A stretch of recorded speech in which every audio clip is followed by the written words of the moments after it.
This is our 2020 Searay 290 SDX. This boat's built with a full black hull side that wraps all the way from the hull side down to the hull bottom. Moving over to the stern, the boat is equipped with the flip down manual swim step and tandem chase loungers on the aft of the boat facing the swimming area. As you can see, it does have Mocha sea deck that runs all the way into the cockpit and also all the way as a snap-in option throughout the entire boat.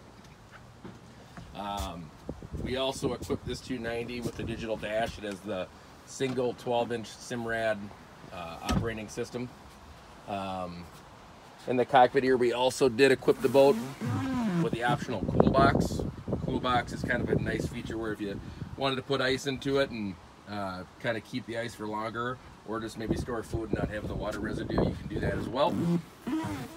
Moving up to the bow, you can see it's a nice wide open layout.